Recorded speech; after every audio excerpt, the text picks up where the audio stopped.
देखिए, आपके गया टाउन से तो बहुत लोगों को सियाली मिली है। 50 ईयर्स को भी 60 ईयर्स को भी आपके गया टाउन से बहुत लोगों को, काउंट तो मुझे याद नहीं, हर महीने करीब करीब 4-5 महिला गया की रहती हैं जिनको IVF से डिलीवरी होती है मेरे यहाँ। देखिए, IVF एक नेचुरल चीज को बाईपास करते हैं हम लोग।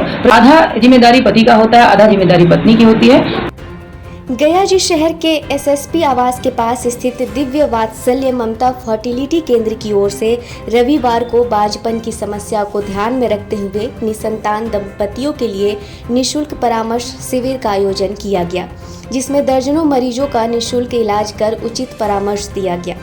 इस संबंध में डॉक्टर रश्मि प्रसाद ने बताया कि प्रत्येक दंपति की तमन्ना होती है कि उनके घर आंगन में किलकारी गूंजे। शुक्राणुओं से संबंधित ट्यूब का बंद होना, अंडेदानी और बच्चेदानी में रसौली का होना जैसी समस्याओं पर परामर्श दिया।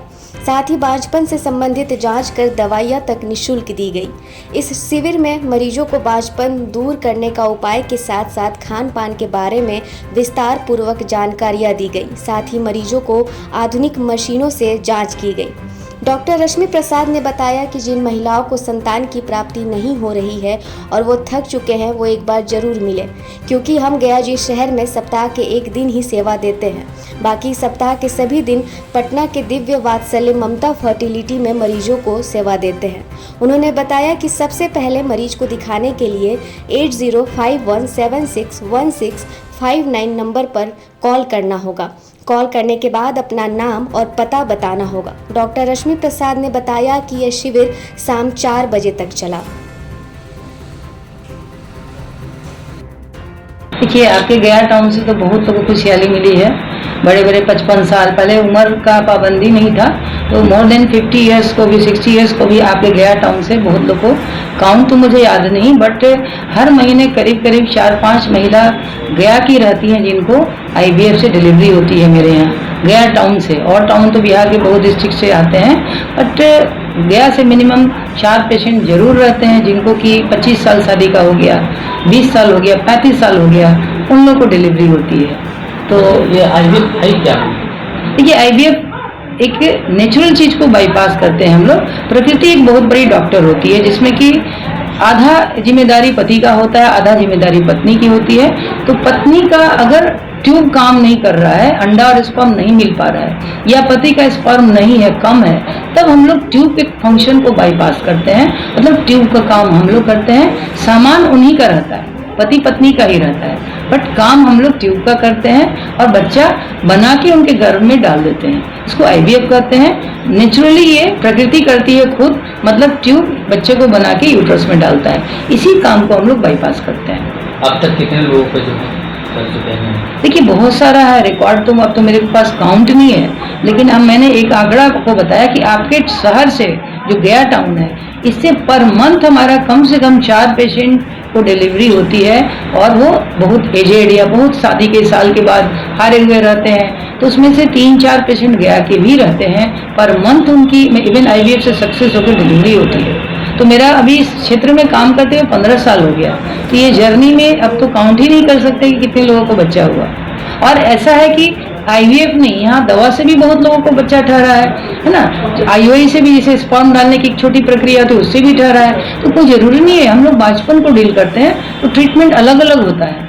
ये नहीं कि ये डॉक्टर खाली IVF ही करता है। 80% को तो दवा से ही ठहरता है, क्योंकि प्रॉब्लम अलग अलग होता है। किसी का प्रॉब्लम होता है सिंपल, तो दवा से भी बच्चे ठहर सकते हैं। किसी को कॉम्प्लिकेटेड होता है, तो उसको IVF भी करना पड़ता है। अब पटना में भी सेवा दे रहे हैं मैडम, गया में भी दे रहे हैं। हर महीने आप गया में? जी, गया में तो बहुत साल से मैंने निःशुल्क शिविर लगाई है। इसका एक पैसा मैं नहीं लेती हूँ। सलाह देती हूँ किसी को कि आपको क्या दिक्कत है, वो प्रॉब्लम देखती हूँ कि क्या दवा से होगा कि IVF से होगा। और ये मेरे को याद भी नहीं कि कितने साल से, करीब 10-12 साल हो गया, 15 साल हो गया, ये निःशुल्क शिविर लगाते हुए। महीना में 2 बार, 2 संडे को, 2nd और 4th को ये निःशुल्क बांझपन शिविर लगता है, और सबको उसकी अकॉर्डिंग टू द प्रॉब्लम उसको उचित सलाह दी जाती है और इलाज किया जाता है। अभी भी कई लोगों को जो है पता नहीं है, उन्हें क्या कहेंगे IVF के बारे में? देखिए, पता नहीं है तो सबसे पहले एक सोसाइटी का एक पहलू है कि अब हस्बैंड वाइफ आते हैं, बोलते हैं वाइफ का MC गड़बड़ है, तो वाइफ का ये गड़बड़ है, बट उनको ये मालूम नहीं कि 50% जिम्मेदारी पुरुष की भी होती है। पुरुष में स्पर्म अगर कम है, नील है, तो पत्नी कितनी भी अच्छी हो उनको बच्चा नहीं होगा। तो सबसे पहले पुरुष अपने पर भी फोकस करें, क्योंकि हमेशा जिम्मेदार औरत को ठहराया जाता है। तो ये जानकारी होनी चाहिए कि हो सकता है कि पुरुष में स्पर्म नहीं हो, नील हो, तो नील वाले स्पर्म में भी हम बताना चाहेंगे, क्योंकि एक बार नील स्पर्म आ जाता है, नील का मतलब एक भी शुक्राणु नहीं है, तो लोग उदास हो जाते हैं कि अब तो मेरा बच्चा कभी नहीं होगा। नहीं, नील वाले में भी विज्ञान इतना साइंस तरक्की कर गया है कि हम लोग टेसा विधि द्वारा सुन करके डायरेक्ट उनके हाइड्रोसिल से स्पर्म निकाल के उन्हीं के स्पर्म से उनके पत्नी के अंडा को मिला के बच्चा बनाते हैं। तो नील शुक्राणु वाले को भी खुद का अपना बच्चा हो सकता है। साइंस इतना विकसित है, तो इस पर ज्यादा ध्यान देना चाहिए। अगर आपसे मिलना चाहता है मैम तो कहाँ पे आए? देखिए, हम पटना में तो मेरा क्लिनिक पाटलिपुत्रा 235 पाटलिपुत्रा दिव्य वात्सल ममता फर्टिलिटी सेंटर है, वहाँ तो मैं हमेशा मिल जाऊंगी। But 2nd and 4th Sunday, दूसरा और चौथा संडे में गया में आती हूँ, और ये शिविर टोटली निःशुल्क है, तो आराम से वो परामर्श ले सकते हैं। आज भी शिविर लगाया गया है, कितने लोगों का परामर्श लिया गया? आते जाते हैं वो परामर्श लेते जाते हैं, काउंट तो करके हम लोग रखते नहीं है ना। ये ऐसा नहीं है कि जनरल ओपीडी है, सर्दी खांसी है, भीड़ लगा हुआ है, खांसी हो रहा है। यहाँ तो to the point selected patient आते हैं और उसका हम लोग सिलेक्टेड उपाय करते हैं। अपना पूरा परिचय दे दें। नमस्कार, मैं डॉक्टर रश्मि प्रसाद दिव्य वात्सल ममता फर्टिलिटी सेंटर में इनफर्टिलिटी स्पेशलिस्ट हूँ, और मैं हर 2nd and 4th संडे गया आती हूँ निःशुल्क शिविर के लिए।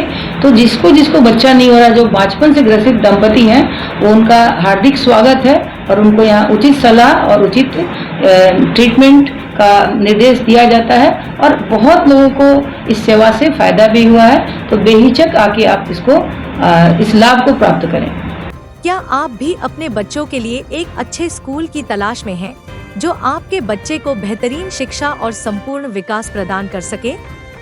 तो चले आइए मानपुर के सबसे best school GD public school में। जीडी पब्लिक स्कूल मानपुर का एकमात्र ऐसा स्कूल है जहां एक्सपीरियंस टीचर्स द्वारा बच्चों को क्वालिटी एजुकेशन दी जाती है। हमारे यहाँ अत्याधुनिक एजुकेशनल फैसिलिटीज अवेलेबल है, जिनमें smart classrooms, well equipped labs और एक लाइब्रेरी शामिल है।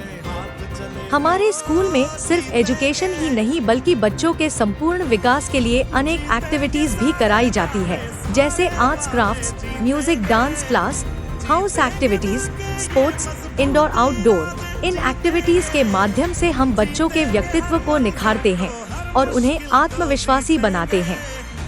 अगर आप भी अपने बच्चे का एडमिशन जीडी पब्लिक स्कूल में करवाने का प्लान कर रहे हैं, तो जल्दी कीजिए और अपने बच्चे का भविष्य सुरक्षित करें। जीडी पब्लिक स्कूल में एडमिशन जल्द ही शुरू होने वाला है, तो नीचे दिए गए नंबर पे आज ही संपर्क करें या विजिट करें हमारे वेबसाइट पे।